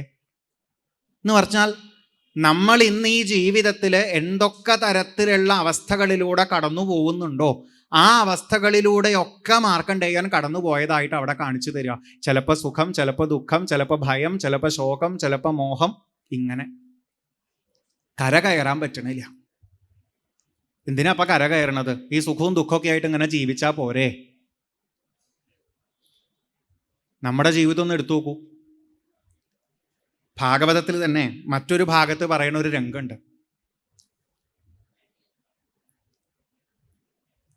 സുഖദുഃഖ രാഗദ്വേഷ ഭയ അഭിമാന പ്രമാദോന്മാദ ശോകമോഹ ലോഭം ആത്സര്യ ഈർഷ്യ ആവമാന ക്ഷുൽപിപാസ ആദിവ്യാധി ജന്മജരാ മരണാദികൾ മാറി മാറി വന്നും കൊണ്ടാണത്രേ നമ്മുടെ ജീവിതം. ഇതിന് എളുപ്പത്തിൽ എന്താ പറയാറുള്ളത് ചോദിച്ചാൽ, നമ്മുടെയൊക്കെ വീട്ടിൽ പുറത്തേക്ക് വേണ്ടിയിട്ടാണ് നമ്മൾ CCTV ക്യാമറ വെക്കാറുള്ളത്. ഇടയ്ക്കൊന്ന് അകത്തേക്ക് വെച്ച് നോക്കാൻ പറയാ ഭാഗവതം. പുറത്ത് വന്നു പോണ ആൾക്കാരെ കാണാനല്ല, അകത്തുള്ള നമ്മളെ കാണാനാ. ആ ക്യാമറ വെച്ച് നോക്കിയിട്ട് രാവിലെ ഉണരുന്നത് മുതൽക്ക് രാത്രി ഉറങ്ങുന്നത് വരെയുള്ള നമ്മുടെ മുഖഭാവം കൃത്യമായിട്ട് അതിലൂടെ ഒന്ന് ക്യാപ്ചർ ചെയ്യുക. എന്നിട്ട് പിറ്റേ ദിവസം ഒന്ന് എടുത്തു നോക്കൂ. ഏത് വലിയ സിനിമാ നടനും തോൽക്കണ രീതിയിലാണ് നമ്മുടെ മുഖത്ത് ഭാവങ്ങൾ മിന്നി മറയണത് കാണാൻ പറ്റും. 9:01 ചിരിക്കണ മനുഷ്യൻ എങ്ങനെയാ 9:01 ആവുമ്പോഴേക്കും കരയണയാവും അല്ലേ? 9:03 ആവുമ്പോഴേക്കും തൊട്ടടുത്തിരിക്കണ ആളെ കണ്ണ് പിടിക്കാത്ത രീതിയിൽ നോക്കണത് കാണാം. 9:04 ആവുമ്പോഴേക്കും അയാൾ ഇങ്ങോട്ട് നോക്കുമ്പോൾ പുറത്ത് ചിരി ഫിറ്റ് ചെയ്തിരിക്കണതും കാണാം. പലതരത്തിലുള്ള ഭാവങ്ങൾ, മൂടുകൾ മാറി മാറി മുഖത്ത് മിന്നി മറയണത് കാണാം. പണ്ടുള്ളവർ പറഞ്ഞില്ലേ, മുഖം എന്തിൻ്റെ കണ്ണാടിയാ? മനസ്സിൻ്റെ. പുറത്ത് മുഖത്ത് ഈ ഭാവങ്ങൾ മാറി മറയണുണ്ടെങ്കിൽ അതിനാധാരം മനസ്സിൽ ഭാവങ്ങൾ മാറണു എന്നുള്ളതാണ്. സെക്കൻഡുകൾ വെച്ച് ഇങ്ങനെ മനസ്സിൽ ഭാവങ്ങൾ മാറുന്ന ആൾക്കാരാണ് നമ്മൾ. അതുകൊണ്ട് ആ സമാധാനം ഇല്ലാണ്ട് അവിടെ എത്ര ഊർജ പോണേന്നറിയോ, എത്രയാ നമ്മൾ കഷ്ടപ്പെടുന്നത് എന്നറിയോ? ദേഷ്യം വരുമ്പോൾ ഒന്ന് പിടിച്ചു വെക്കാനായിട്ട് ദേഷ്യപ്പെടുമ്പോൾ ഊർജം പോണു, കരയുമ്പോൾ ഊർജം പോണു, ഓരോന്ന് ആലോചിച്ച് ആശങ്കപ്പെടുമ്പോൾ ടെൻഷൻ അടിക്കുമ്പോൾ ഊർജം പോണു. ഈ അവസ്ഥകളിലൊക്കെ നമ്മൾ അസ്വസ്ഥരാണ് എന്നാണ് പൂർവികർ പറഞ്ഞു തരുന്നത്. ഈ ഇളക്കങ്ങളൊക്കെ അടങ്ങുമ്പോഴാണത്രേ നമുക്ക് സ്വസ്ഥത ഉണ്ടാവട്ടെ. ദേഷ്യമുള്ളപ്പോൾ സ്വസ്ഥല്ല നമ്മുടെ മനസ്സ്. അസൂയോ സങ്കടമോ പേടിയുള്ളപ്പോൾ സ്വസ്ഥരല്ല നമ്മൾ. അതൊക്കെ അസ്വസ്ഥതയാണ്. ദേഷ്യം വന്നാൽ മാറണം എന്നാണ് നമ്മൾ കൊതിക്കുക, എന്നും ദേഷ്യപ്പെട്ടിരിക്കണം എന്ന് കൊതിക്കില്ല. സങ്കടം വന്നാൽ മാറണം എന്നാണ് നമ്മൾ കൊതിക്കുക, എന്നും സങ്കടപ്പെട്ടിരിക്കണം എന്ന് കൊതിക്കില്ല. പൂർവികർ പറയണത് നൈമിഷികമായിട്ട് പലപ്പോഴും അനുഭവിക്കുന്ന സുഖവും അങ്ങനെയാണ്, അതും നിലനിൽക്കണതല്ല. ഇതെല്ലാം മാറിക്കൊണ്ടിരിക്കുമ്പോൾ നിത്യമായ ഒരു ശാന്തി ലഭിക്കേണ്ടത് ആവശ്യമാണ് എന്ന് ഇടയ്ക്കെങ്കിലും തോന്നാം. തോന്നിയാലും കര കാണാത്തതാണ് ആദ്യത്തെ പ്രശ്നം. എങ്ങനെ അങ്ങോട്ട് എത്തിച്ചേരേണ്ടത് എന്ന് അറിയാത്ത പ്രശ്നം. ശ്രമിക്കുമ്പോഴേക്കും സങ്കടത്തിൻ്റെയും പേടിയുടെയും തിരമാലകൾ ഇങ്ങോട്ട് അടിച്ചുകൊണ്ടിരിക്കും. ഒരു തിരമാല അങ്ങോട്ടടിച്ചു, ഒരു തിരമാല ഇങ്ങോട്ടടിച്ചു. രക്ഷപ്പെടണമെന്ന് ചിന്തിക്കുമ്പോഴേക്കും നേരത്തെ അടിച്ച 2-3 തിരമാലകളുടെ ബാക്കി വീണ്ടും വരും. നമ്മൾ തന്നെ മലയാളത്തിൽ പറയാറുണ്ടല്ലോ, സങ്കടത്തിൻ്റെ അലയടിച്ചു, ആഹ്ലാദത്തിൻ്റെ അലകൾ വന്നു എന്നൊക്കെ. ഉള്ളിലിങ്ങനെ അലകൾ വരുന്നത് പോലെയാണ് മാർക്കണ്ഡേയൻ തിരമാലകളാൽ അങ്ങോട്ടും ഇങ്ങോട്ടും നീങ്ങി നീങ്ങി പോയിരുന്നത് എന്ന് ഇവിടെയും കാണിച്ചു തരുന്നു. കുറേ പോയപ്പോൾ വിഷ്ണുമായയാൽ ആവൃതാത്മാവായിട്ട് തീരം കാണാതെ എത്രയോ കാലത്തെ അനുഭവത്തിൽ ഇങ്ങനെ മുന്നോട്ട് പോയപ്പോൾ അന്നൊരിക്കലും മാർക്കണ്ഡേയന് കാണാൻ സാധിച്ചു എന്ന് പറയുകയാണ്. എന്താ കണ്ടത്? ഒരാൽമരം, അതിൻ്റെ വടക്ക് കിഴക്കേ ഭാഗത്തുള്ള കൊമ്പിൽ ഒരാലിലയിൽ ഒരു നീലപ്രകാശം. സൂക്ഷിച്ചു നോക്കുമ്പോൾ സുന്ദരനായൊരു ഉണ്ണി തൻ്റെ പാദത്തെ തൻ്റെ ചുണ്ടിനോട് ചേർത്ത് വെച്ച് ആസ്വദിച്ചും കൊണ്ടിരിക്കുന്നു. ചുറ്റും മൊത്തം ഇളകി മറിഞ്ഞുകൊണ്ടിരിക്കുക. ഈ ഉണ്ണി അതൊന്നും അറിഞ്ഞ ഭാവേ നടിക്കണില്ല, വളരെ കൂളായിട്ട് ചിരിച്ചും കൊണ്ട് അവിടെ നിൽക്കും. എല്ലാം ഇളകി മറിഞ്ഞ് കഷ്ടപ്പെട്ട മാർക്കണ്ഡേയൻ ഒരു നിമിഷം ഈ ഉണ്ണിയെ കാണുമ്പോൾ വല്ലാത്ത കൗതുകം. കൂടുതൽ കൂടുതൽ ആ ഉണ്ണിയിലേക്ക് തന്നെ ശ്രദ്ധ കൂടി വന്നു. എളുപ്പത്തിൽ പറയുകയാണെങ്കിൽ, എപ്പോഴാണോ ആ ഉണ്ണിയിലേക്ക് മാർക്കണ്ഡേയന് ശ്രദ്ധ നല്ലോണം ഉറച്ചത്, അടുത്ത നിമിഷം സ്വിച്ച് ഓഫ് ആവണതുപോലെ ചുറ്റൂലും ഉണ്ടായിരുന്ന ആ സാഹചര്യങ്ങളൊക്കെ ഓഫായിപ്പോയി. ഇപ്പം മാർക്കണ്ഡേയൻ എവിടെയാ ചോദിച്ചാൽ പഴയ പോലെ അദ്ദേഹത്തിൻ്റെ ആ ആശ്രമത്തിലിരുന്ന് ധ്യാനിച്ചുകൊണ്ടിരിക്കുക.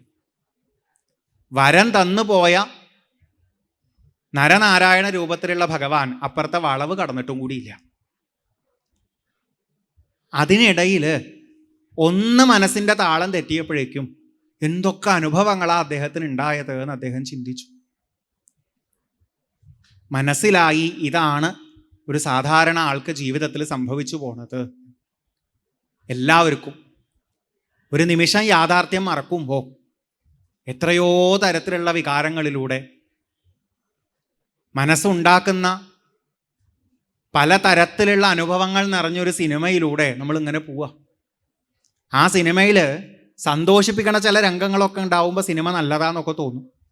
അടുത്ത നിമിഷം സങ്കടങ്ങളും പ്രശ്നങ്ങളും വരുമ്പോൾ വേണ്ടിയിരുന്നില്ല എന്ന് തോന്നും. ആ സങ്കടങ്ങളുടെയും പ്രശ്നങ്ങളുടെയും എപ്പിസോഡ് മാറി വീണ്ടും ഒരു സന്തോഷത്തിൻ്റെ എപ്പിസോഡാണ് നമ്മൾ കൊതിക്കുക. പക്ഷെ മാർക്കണ്ഡേയനിലൂടെ നമുക്ക് കാണിച്ചു തരുന്നത് സന്തോഷത്തിൻ്റെ എപ്പിസോഡ് നോക്കിയിരിക്കുകയല്ല വേണ്ടത്, ഈ സിനിമ തന്നെ ഒരു കളവാണെന്ന് തിരിച്ചറിഞ്ഞ് ആ സിനിമയിൽ നിന്ന് ഉണരുകയാണ് വേണ്ടത് എന്ന് പറഞ്ഞു തരും. നമ്മളോടും സൂചിപ്പിക്കുകയാണ്, നമ്മുടെ ഉള്ളിലും ഈ ആലില കണ്ണൻ കാണിച്ചു തരുന്ന ഒരു ഭാവമുണ്ട്. യാഥാർത്ഥ്യം ഉൾക്കൊണ്ടുകൊണ്ട് എന്നും പുഞ്ചിരിയോടുകൂടി ഇരിക്കുന്ന, ആനന്ദം നിറഞ്ഞു നിൽക്കുന്ന ഒരു ഭാവം.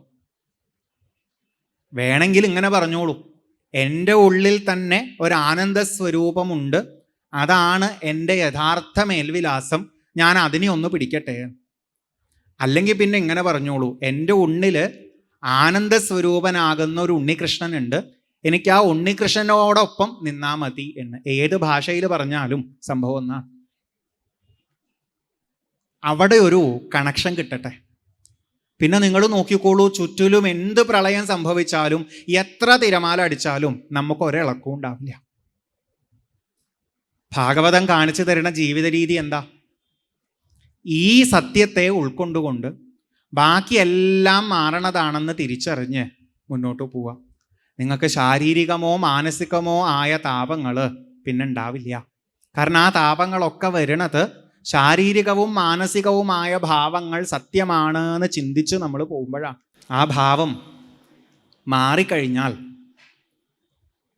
പിന്നെ നമ്മൾ ആനന്ദത്തോടു കൂടിയാണ് ഇവിടെ ജീവിക്കുക. ഈ ജീവിതം ഒരു കളിയായിട്ടാണ് കൊണ്ട് നടക്കുക. ആനന്ദത്തോടു കൂടിയാണ് ഈ വേഷം അഴിച്ചു വെക്കുന്നുണ്ടാവുക.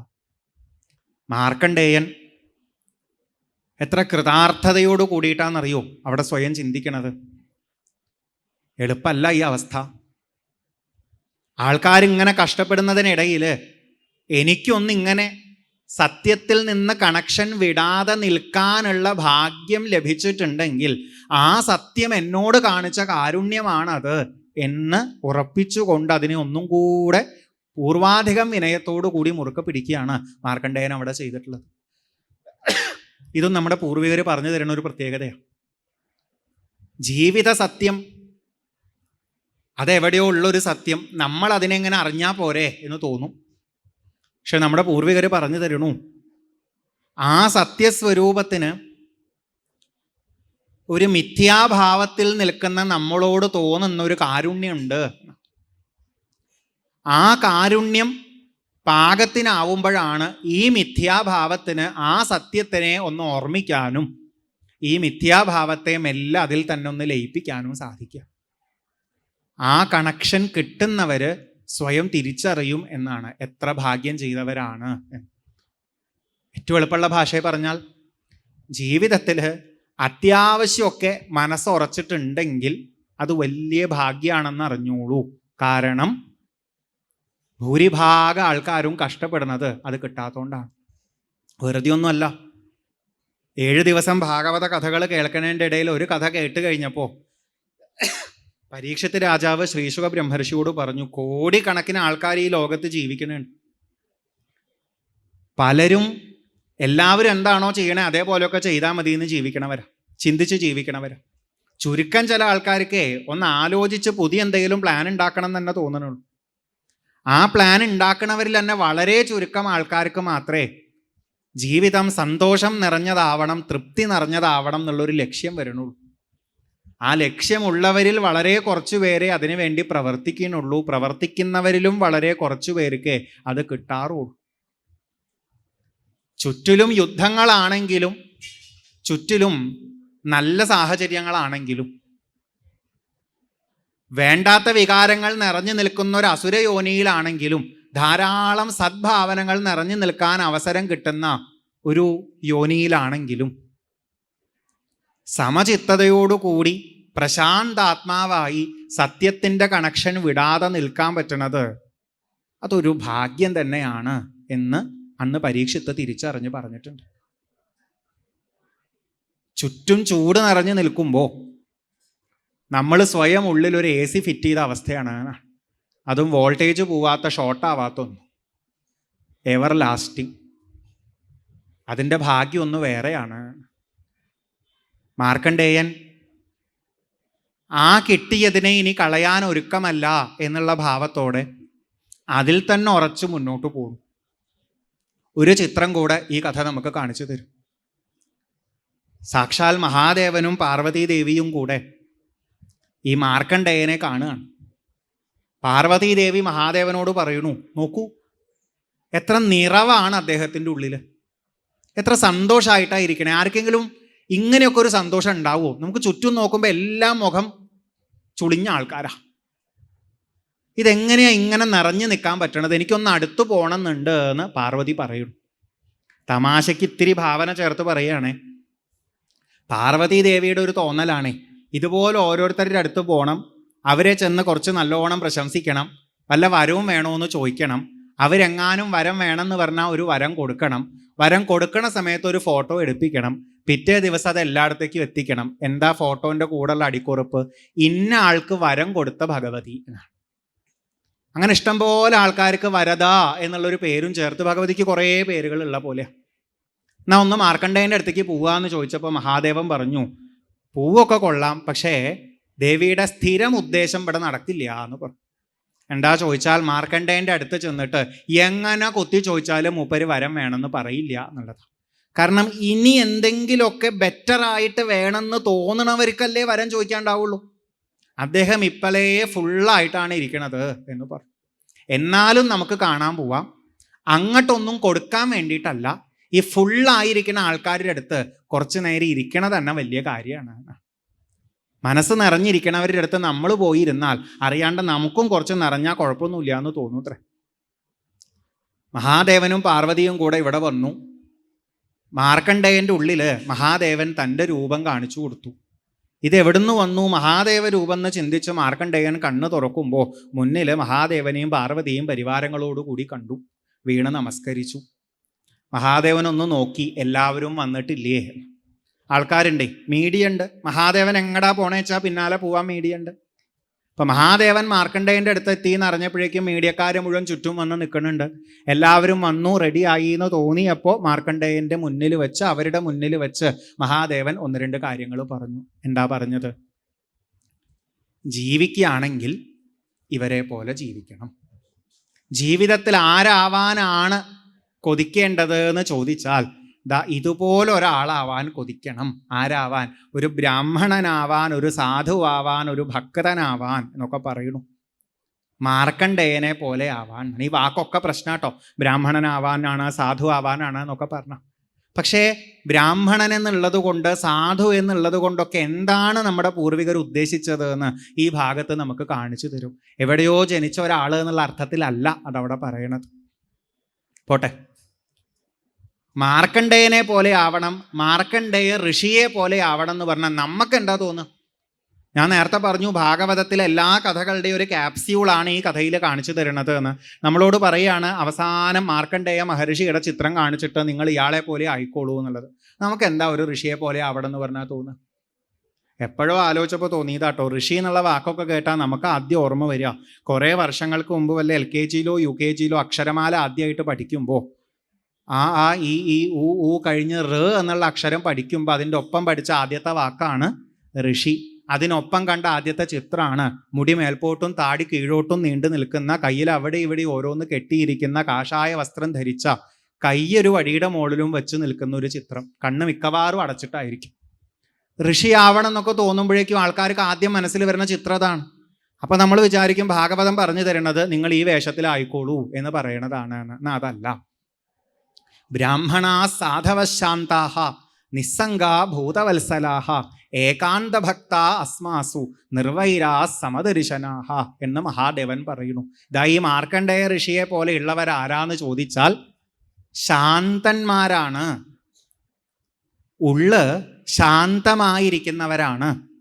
നമ്മളെ പോലത്തെ പലതരത്തിലുള്ള അപകടം പിടിച്ച വികാരങ്ങളൊന്നും ഇല്ലാണ്ട് സോഫ്റ്റായിട്ട് ശാന്തമായിരിക്കുന്നവരാണ്.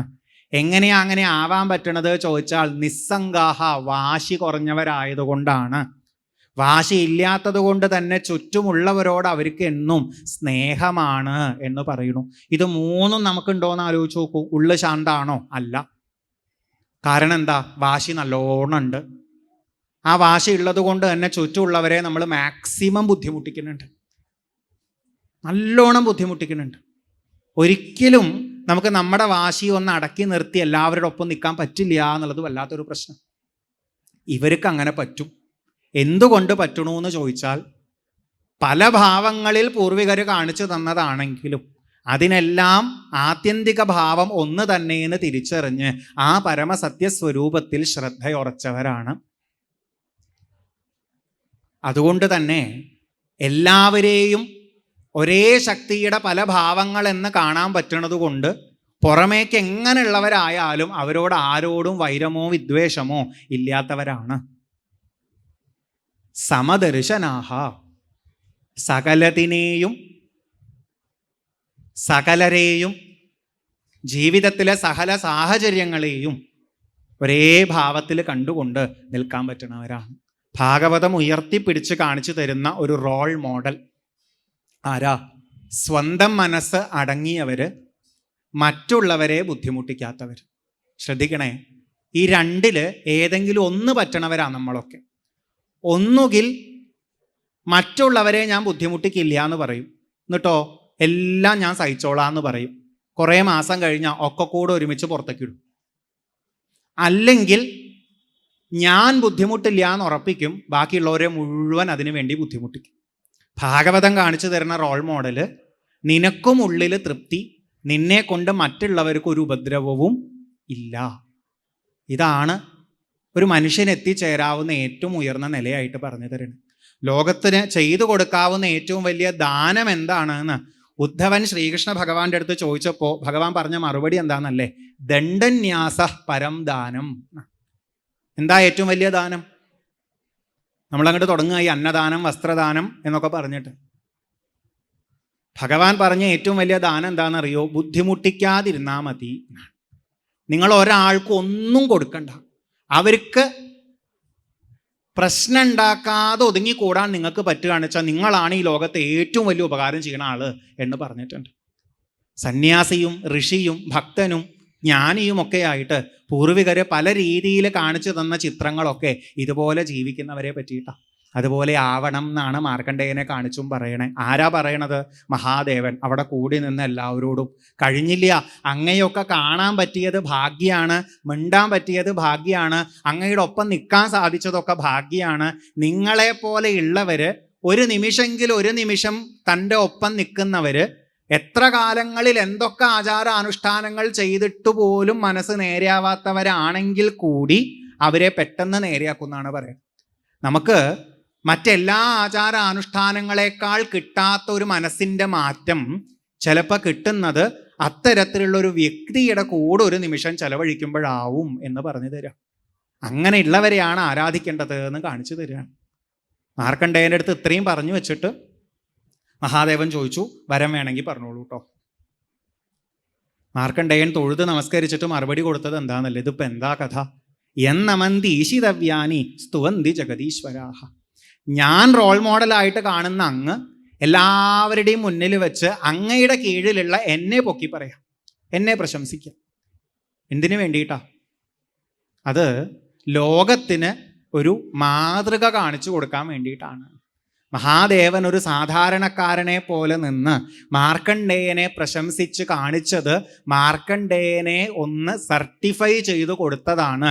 ലോകത്തിന് മുന്നിൽ ഇതാ ഇതുപോലെയാണ് ആവേണ്ടത്, എൻ്റെ ഉറപ്പാണ്. അതിന് നന്ദി പറഞ്ഞു. നമ്മളെയൊക്കെ പറ്റിയിട്ട് ആരെങ്കിലുമൊക്കെ വന്നിട്ട് ഇയാളെ പോലെ ആവാനാ നിങ്ങൾ നോക്കേണ്ടത് എന്നൊക്കെ നാലാളോട് പറയണത് കേട്ടാൽ നമുക്ക് എന്താ തോന്നുക? വെറുതെ അല്ല, ഞാൻ ആരാള്. നമ്മളപ്പോൾ ഒന്നും കൂടെ അറിയാണ്ട് പൊന്തും. പക്ഷെ മാർക്കണ്ഡേയൻ അതൊട്ടും ഇല്ല. വരം ചോദിച്ചോളാൻ പറഞ്ഞതിന് മാർക്കണ്ഡേയൻ ചോദിച്ചു, വരമേകം വൃണേധാപി പൂർണാൽ കാമാഭിവരിഷണാൽ ഭഗവത്യച്യുതാം ഭക്തിം തൽപരേഷു തഥാ ത്വയി. ഒറ്റ വരേ വേണ്ടു. എന്താ വരം? ഞാൻ ഇന്ന് എങ്ങനെ നിൽക്കുന്നത് കൊണ്ടാണോ അങ്ങ് എന്നെ മാതൃകയാക്കിക്കോളൂ എന്ന് എല്ലാവരോടും പറഞ്ഞത്, ആ ഒരവസ്ഥയിൽ എനിക്ക് നിൽക്കാൻ സാധിക്കുന്നത് എന്തൊന്നിനെ മറക്കാതിരിക്കുന്നത് കൊണ്ടാണോ? അതിനെ ഞാൻ ഇനിയും മറക്കാതെ പോട്ടെ എന്നേ പ്രാർത്ഥനയുള്ളൂ. എന്തൊന്നിലേക്ക് ഒരു കണക്ഷൻ ഉള്ളത് കൊണ്ടാണോ ഞാൻ ഇങ്ങനെ ആയി തീർന്നത്, ആ കണക്ഷൻ അച്യുതയായിട്ട് എൻ്റെ ഒപ്പം ഉണ്ടാവട്ടെ. ഒരു നിമിഷം പോലും ആ കണക്ഷൻ എനിക്ക് നഷ്ടപ്പെടാതിരിക്കട്ടെ, സത്യത്തെ മറക്കാതിരിക്കട്ടെ, ജീവിത യാഥാർത്ഥ്യം മറന്നു പോവാതിരിക്കട്ടെ, ഭഗവാനെ മറക്കാതിരിക്കട്ടെ എന്നൊക്കെ പറയാം. അനുഗ്രഹിച്ചു. ഒപ്പം പുരാണ ആചാര്യനാവാനുള്ള അനുഗ്രഹം കൂടെ കൊടുത്തു എന്ന് പറയുന്നതായിട്ട് കാണാം. മാർക്കണ്ഡേയ മഹർഷിയെ പറ്റി സൂത പൗരാണികൻ്റെ അടുത്ത് അവർ ചോദിച്ചതിൻ്റെ ചില വശങ്ങൾ തുടക്കം ഉണ്ടായിരുന്നു. അത് അവസാനവും മാർക്കണ്ഡേയ മഹർഷിയെ പറ്റിയിട്ട്, മാർക്കണ്ഡേയ മഹർഷിയുടെ അനുഭവത്തെ പറ്റിയിട്ടൊക്കെ സൂത പൗരാണികൻ വിശദാക്കി കൊടുക്കും. എന്നാലും നമുക്ക് ഈ ക്യാപ്സ്യൂളാണ് കുറച്ചും കൂടെ സ്വീകാര്യം. ഭാഗവതം കാണിച്ചു തരുന്ന ജീവിത ലക്ഷ്യം എന്താണെന്ന് മാർക്കണ്ഡേയനിലൂടെ നമുക്ക് മനസ്സിലാവും. യാഥാർത്ഥ്യം അറിഞ്ഞാൽ നിങ്ങൾ ഈ ജീവിതം നന്നായി കൊണ്ടുപോകും. യാഥാർത്ഥ്യത്തെ മറക്കുന്ന ഓരോ നിമിഷവും നിങ്ങൾ ഈ ജീവിതത്തിൽ പെട്ടുപോകും. ഈ ജീവിതം ഒരു ഭാരമായി തോന്നും. ഇന്നത്തെ ഭാഷയിൽ തള്ളി നീക്കേണ്ടി വരും. ഇന്നത്തെ ഭാഷയിൽ നരകിച്ചു പോവേണ്ടതായിട്ട് വരും. യാഥാർത്ഥ്യം ഉൾക്കൊണ്ട് ജീവിക്കുകയാണെങ്കിൽ, എങ്ങനെ ഏത് സാഹചര്യത്തിൽ ഇരിക്കണവരാണ് നമ്മൾ എന്നുണ്ടെങ്കിലും നമുക്ക് ഈ ജീവിതം ആസ്വദിക്കാനുള്ള ഒരവസരമാണ്. തൃപ്തിയോടുകൂടി ഓരോ നിമിഷവും ആസ്വദിക്കും. ഒടുവിൽ തൃപ്തിയോടുകൂടി തന്നെ ഈ ആസ്വാദനത്തിൻ്റെ വേഷം നമ്മൾ അഴിച്ചു വയ്ക്കുകയും ചെയ്യും. ചിരിച്ചുകൊണ്ട് ജീവിക്കുക, ഒടുവിൽ ചിരിച്ചുകൊണ്ട് തന്നെ പോകാനും പറ്റുക. ഇത്ര ഭംഗിയായിട്ടുള്ളൊരാശയ ഭാഗവതം കാണിച്ചു തരണേ. ഇത്രയൊക്കെ പറഞ്ഞു വെച്ചാലും ഒന്നും കൂടെ പറയണു, ഇത് ഭാഗവതം കാണിച്ചു തരുന്ന കാഴ്ചപ്പാടാണ്. വേണമെങ്കിൽ എടുക്കാം, വേണ്ടെങ്കിൽ ഇപ്പം എടുക്കണ്ട, ഭാവിയിൽ എടുത്തോളും. കാരണം എങ്ങനെയായാലും ഇന്നല്ലെങ്കിൽ നാളെ നമ്മൾ ഈ നിത്യമായ ആനന്ദം കൊതിച്ചു വരും. ഏതൊരു മനുഷ്യനും എന്നെങ്കിലും എപ്പോഴെങ്കിലും അസ്വസ്ഥതകളിലൂടെ പോയി മടുക്കുമ്പോൾ ഈ ഒരു ശാന്തിയെ തേടി വരും എന്നുറപ്പാണ്. അന്ന് അസ്വസ്ഥതകൾ ഉണ്ടാക്കിക്കൊണ്ട് നമ്മൾ പിടിച്ചു വെച്ച സാധനങ്ങൾ എത്ര വലുതാണെങ്കിലും നിത്യശാന്തിക്ക് അതിലുള്ള വാശികൾ വിടേണ്ടതാണെന്ന് ഉറപ്പായാൽ നമ്മൾ വിട് തന്നെ ചെയ്യും എന്നുള്ളത് ഉറപ്പാണ്. ഇതും പറഞ്ഞാണ് തൽക്കാലം ഈ ഒരു അനുസ്മരണം ഭഗവത് പാദങ്ങളിൽ സമർപ്പിക്കുന്നത്. ഈ സത്രവേദിയിൽ ഭാഗവതം കേട്ടും കേൾക്കാൻ വഴിയൊരുക്കിയും മറ്റ് പല രീതികളിലും പങ്കെടുക്കുന്ന എല്ലാ വ്യക്തികൾക്കും, ഇവിടെ വന്ന് പ്രഭാഷണം ചെയ്യുന്ന ആചാര്യന്മാർക്കും ഇതിലൂടെയെല്ലാം ജീവിതത്തിൽ ഈ പറഞ്ഞ യാഥാർത്ഥ്യത്തോട് കൂടുതൽ അടുത്ത് നിന്ന് സന്തോഷമായിട്ട് ഈ ജീവിതം പൂർത്തിയാക്കാൻ സാധിക്കട്ടെ എന്ന് മാത്രം പ്രാർത്ഥിക്കുന്നു. നമസ്കാരം.